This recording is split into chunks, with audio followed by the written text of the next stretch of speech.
Hoje eu vou responder a algumas perguntas que têm sido levantadas por muitos que acompanham aqui o canal. Deus significa Zeus? Senhor significa Baal? Jesus Cristo é um nome falso? Jesus significa porco? O nome correto do Eterno é Yahu?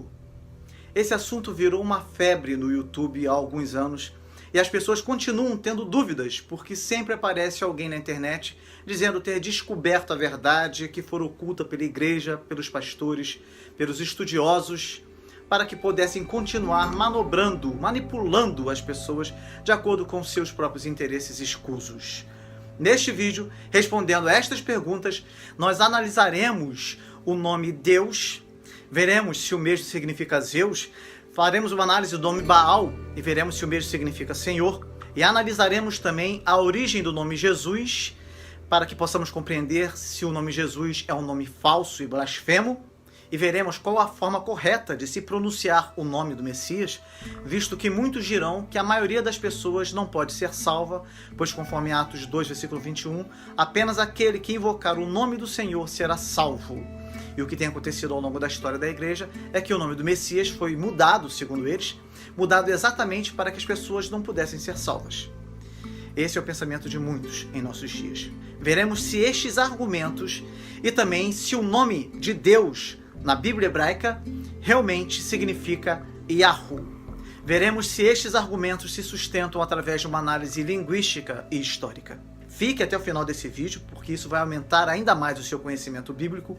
Deixe o seu like agora e ao final do vídeo faça um comentário também e ajude outras pessoas a terem acesso à palavra da vida fazendo algo muito simples. É só clicar na setinha aqui embaixo do vídeo para que você possa compartilhá-lo em suas demais redes sociais. As pessoas precisam conhecer a verdade. Isso só vai acontecer se você fizer a sua parte também. Algumas pessoas defendem a ideia de que a palavra Deus, usada constantemente pelas pessoas, foi originada da mitologia grega e significa Zeus. Na verdade, Deus é um vocábulo em latim. Deus em grego não é Zeus.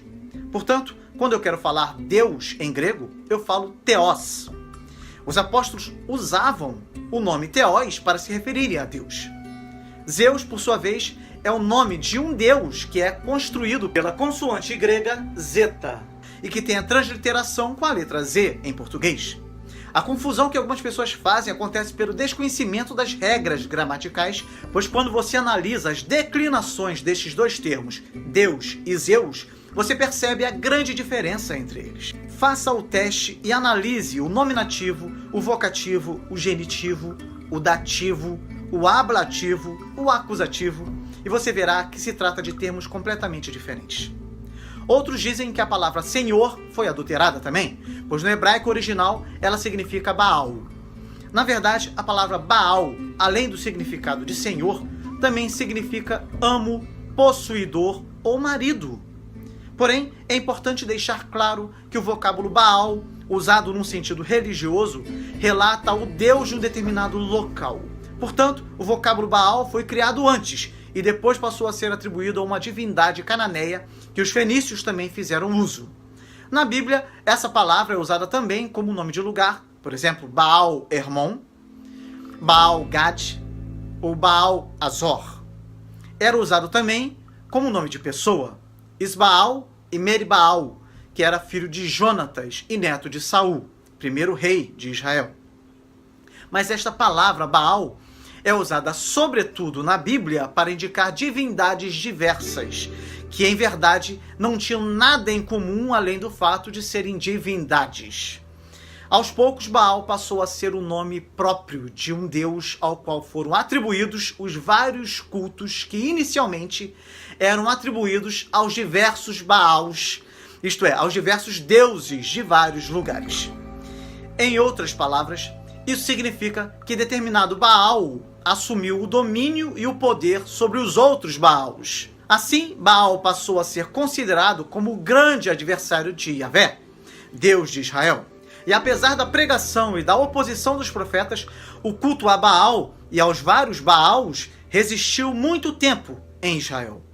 No entanto, como eu já disse, este termo é utilizado na Bíblia tendo outros significados também, tanto no Antigo como no Novo Testamento. Em Gênesis 20, versículo 3, a palavra Baal aparece significando marido.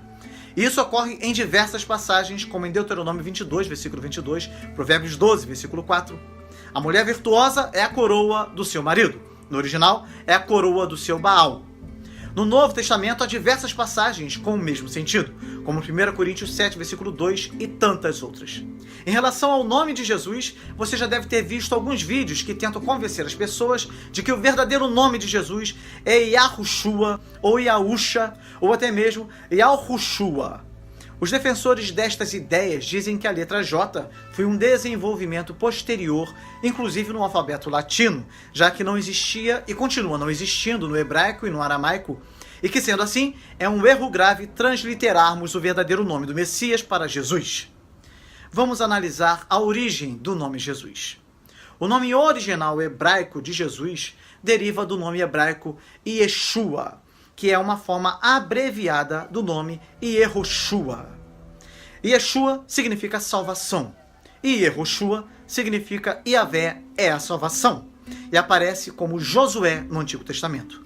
Ou seja, Yeshua é uma forma abreviada do nome Josué, que é Yehoshua. Este nome vem do verbo yashar, que significa salvar. E é interessante ressaltar que o termo Hoshea em Yehoshua significa Oséias, e que o nome Josué era Oséias. Hoshea significa salvação, e vem de Yashar, que é salvar. Hoshea, que significa salvação, teve o seu nome mudado para Yehoshua, que significa Jeová é a salvação. Ie é Jeová, e Hoshua é salvação. O nome Yeshua, que é a forma abreviada de Yehoshua, ocorre 27 vezes nas escrituras hebraicas do Antigo Testamento. A transliteração do nome hebraico Yeshua para o grego é Iesus, conforme a Septuaginta. Nesta transliteração ocorreu algumas alterações fonéticas. Como o grego não tinha uma letra equivalente para a letra hebraica Shin, o grego substituiu a letra Shin por um sigma e acrescentou um sigma final para identificar um nome masculino no singular, ao invés de usar um alfa, pois isso o tornaria um nome feminino no idioma grego. Assim, o nome Jesus foi a forma adotada em todo o Novo Testamento, que foi escrito em grego.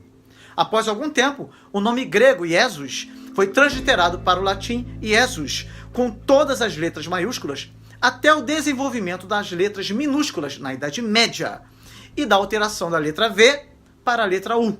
E a letra J, que era usada para representar um I final dos numerais romanos, e que possuía a mesma fonética que a letra I, teve a sua fonética desenvolvida pelo chamado pai da letra J, Pedro de Laramé, que foi o primeiro a distinguir explicitamente as letras I e J, representando sons diferentes. Com o passar do tempo, a escrita do nome latim Jesus passou a ser feita substituindo-se o I inicial pela letra J. Daí o nome Jesus.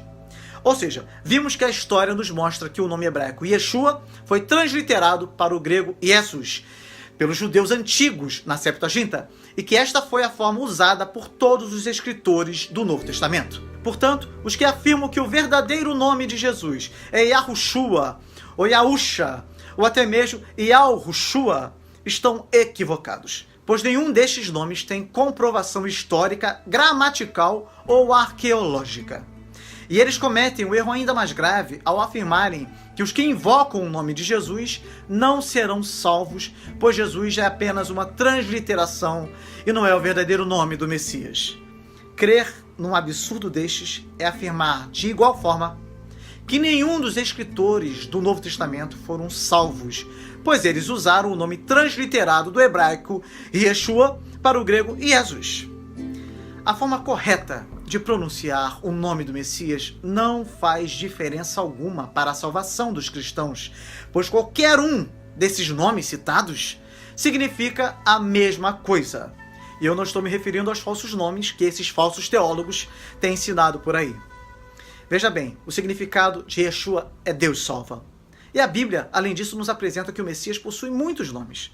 Isaías 9,6 nos diz assim: porque um menino nos nasceu, um filho se nos deu, e o principado está sobre os seus ombros, e se chamará o seu nome Maravilhoso, Conselheiro, Deus Forte, Pai da Eternidade, Príncipe da Paz. Portanto, por não compreenderem esta questão simples, pessoas tropeçam e seitas cristãs são criadas para defender que não existe salvação para os que pronunciam o nome do Messias de maneira errada. Ou seja, a doutrina da salvação pela graça é completamente ignorada. O Deus de amor revelado nas Sagradas Escrituras passa a ser um demiurgo sem coração, ou o próprio Satanás. Sim, um Deus que é capaz de enviar o próprio Filho para morrer pelo pecador arrependido jamais iria fazer algo tão cruel. Pensar assim é desconhecer completamente o Deus de amor, o Senhor que conhece as intenções dos corações dos homens.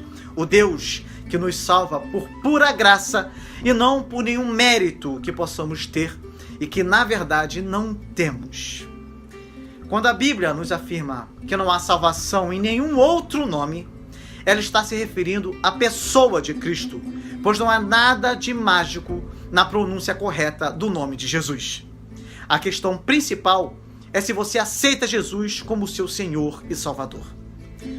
Em relação ao nome Yeshua significar Deus cavalo ou Deus porco, isso é mais um grande erro de interpretação da escrita latina. O termo Jesus, forma latinizada de Jesus, pertence à quarta declinação em latim e deve ser separado da seguinte forma. A raiz é ies, ou geis, e o sufixo é us, ou seja, us é uma desinência. O que certas pessoas fazem é separar o termo de maneira errada. Sus, já que sus significa porco. E para tentar defender o que é indefensável, eles ainda tentam misturar os termos dos diferentes idiomas para tentar defender uma heresia. Hoje em dia, é muito fácil você confirmar a verdade em relação a isto. Basta pesquisar em qualquer dicionário hebraico, grego e latim. Só é enganado quem não se dá o trabalho de buscar o conhecimento. Em relação à afirmação de que o nome correto do Eterno é Yahu, vamos analisar o tetragrama sagrado. E veremos que isso é mais um grande equívoco. O tetragrama sagrado representa o nome que os judeus davam a Deus. Yud-Rei Vav-Rei. Este tetragrama sagrado ocorre 5.410 vezes no texto hebraico da Bíblia. Na escritura hebraica não existem vogais, então, tanto em português quanto em inglês e francês, a transliteração usual é YHWH. Mas encontra-se também na forma de YHVH, como em espanhol, e também na forma JHVH e JHWH. Como não existem vogais de forma escrita no alfabeto hebraico, mas apenas 22 consoantes, a identificação dos sons das vogais era ensinada de uma geração para outra. Desta forma, somente os próprios hebreus saberiam qual a pronúncia correta das palavras. E isso incluía o tetragrama sagrado, o nome de Deus, é claro. Mas o que aconteceu foi que o nome de Deus não era pronunciado ao ler, por ser considerado muito sagrado para que pudesse passar pelos lábios de um mero ser humano. Por isso, quando aparecia num texto, se lia Adonai. Adonai é uma palavra que significa o Senhor ou Senhor de escravos, uma palavra aplicada a Deus ou aos homens. E para evitar que algum mortal pudesse pronunciar então o nome de Deus, as vogais da palavra Adonai acabaram entrando na palavra Iavé e então deu origem ao nome Yehová, que em português acabou virando Jeová. Mas de forma alguma o nome autêntico de Deus é Jeová. Depois de tudo que aconteceu com o povo hebreu, dos exílios e todo o sofrimento que eles passaram, a língua hebraica foi caindo em desuso. E para evitar que ela se perdesse, por volta do ano 500 ao ano 1000, os escribas soferins foram substituídos pelos massoretas, grupo de judeus da cidade de Massara, E esses massoretas criaram os chamados sinais massoréticos, para assim transformar o hebraico de uma língua totalmente complicada de se entender e falar, devido às suas regras geracionais e internas, para uma língua mais fácil de compreender por estrangeiros. Os massoretas levantaram a pronúncia tradicional do texto de consoantes graças a dois sistemas de pontuação inventado para atender à acentuação vocálica. Com isso, eles padronizaram uma pronúncia das palavras do texto, tornando-o igual para qualquer pessoa que o lesse após a época em que iniciou-se a compilação. Contudo, nessa época, o hebraico já não era um idioma falado no cotidiano há quase um milênio, e havia, principalmente por parte da comunidade hebraica, muita dificuldade em pronunciá-lo corretamente conforme a pronúncia original. Conforme os textos eram copiados, surgiram variações. Em relação ao nome de Deus, representado no tetragrama sagrado, ninguém sabe com exatidão quais eram as vogais pronunciadas originalmente, até porque, mesmo em Israel, a língua hebraica só voltou a ser falada nos últimos 70 anos. Os melhores estudiosos da linguística, da filologia antiga, dizem que provavelmente o nome de Deus é Yahvé ou Yahweh. Mas como não podemos ter certeza, em muitas traduções, a palavra Senhor, toda em letras maiúsculas, substitui o tetragrama sagrado. E talvez você pergunte, se o nome de Deus é representado pelo tetragrama, por que nós o chamamos de Senhor? Como eu já disse, Adonai significa Senhor, e pode ser usado tanto em relação a Deus quanto ao homem. Em Gênesis 15, versículo 2, Abraão chamou Deus usando o termo Adonai, antes do tetragrama. Se todas as Bíblias usassem o tetragrama sagrado, e não a palavra Senhor, cada um pronunciaria o tetragrama sagrado de uma forma diferente. Ademais, nós chamamos Deus de Senhor porque esta prática aconteceu no Novo Testamento. O Novo Testamento, na hora de traduzir este nome de Deus, ou seja, o tetragrama, ele menciona a versão grega da Septuaginta, usando a palavra Kyrios, que é equivalente a Senhor em português. Essa é a razão por que nós temos essa tradição tão bem fundamentada. Mas perceba que é um nome que identifica o ser de Deus de forma mais específica. Este nome está relacionado com a frase trazida no livro de Êxodo, quando Moisés perguntou a Deus o seu nome, e Deus respondeu. Em hebraico a frase é Ehyeh Asher Ehyeh, que traduzido é Eu sou o que sou. Mas na verdade é um pouco mais forte do que isso, pois o eu sou em português é muito estático, e o eu sou em hebraico é mais dinâmico. A ideia é de que eu sou e estou sendo o que eu virei a ser. Ficou confuso? Isso se dá porque Deus não está preso no tempo. A razão desse nome significa que Deus é o eterno, que é a maneira que os judeus preferem traduzir o nome de Deus, que é uma mistura de presente, de passado e do futuro, do verbo ser. Deus é o eterno, aquele que sempre foi e sempre há de ser. Outro nome que é muito usado pelos judeus atualmente para se dirigir a Deus é Hashem, que quer dizer o nome. Daí, dizer que o correto é Yahu, ou Jeová, Javé, Yehová, Yahvé, Yahweh, eu sou, o Senhor, é apenas especulação. Diga o que você achou desse vídeo e diga se você tinha escutado falar sobre os assuntos abordados aqui. Compartilhe e se inscreva no canal caso você ainda não seja inscrito. Que Deus te abençoe muito e até o próximo vídeo com a graça de Deus.